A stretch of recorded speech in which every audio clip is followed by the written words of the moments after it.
terrors of a clown? The man was lost in the city, wandering the unfamiliar streets in a daze. He had no idea how he had ended up there, or where he was supposed to be going. All he knew was that he needed to find his way home. As the night began to fall, the man grew more and more desperate. He was tired, hungry, and alone, and the prospect of spending the night in the cold, dark city was more than he could bear. Just when he was about to give up hope, he saw a figure in the distance. It was a clown, with bright, colorful clothes and a painted face. The man hesitated for a moment, unsure whether he could trust this strange figure.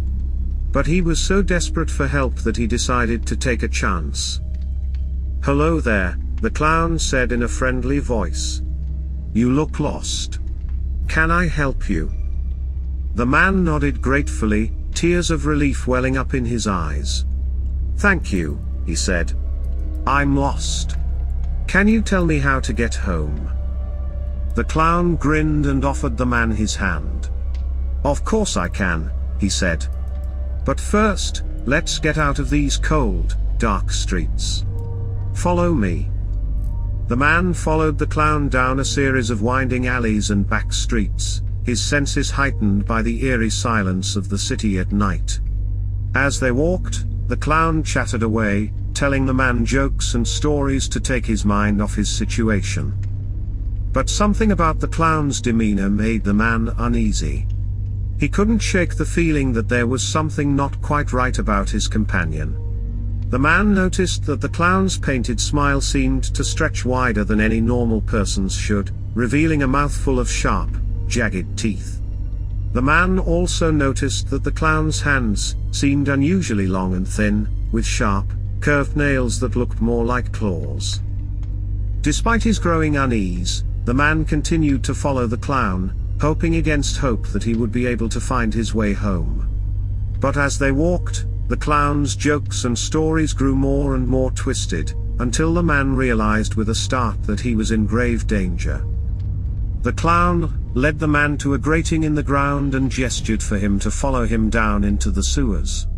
The man hesitated, his instincts telling him to run, but the clown's friendly demeanor was disarming.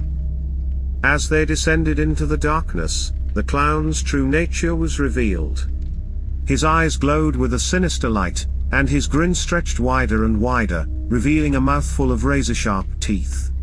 The man realized too late that the greatest danger of all was the clown who had promised to help him, the clown who had led him to his doom. The clown dragged the man deeper into the sewers, his claws digging into the man's flesh. The man screamed and struggled, but it was no use. The clown was too strong, and he dragged the man further and further into the darkness until he reached a chamber deep beneath the city. There, in the shadows, the clown revealed his true purpose. He was not there to help the man, but to feed upon him, to drain his life force and add it to his own. The man realized with horror that he was in the clutches of a monstrous creature, a creature that had been masquerading as a friendly clown to lure him into its grasp. As the clown lunged at him, the man knew that he was doomed. He closed his eyes, waiting for the final blow, but it never came.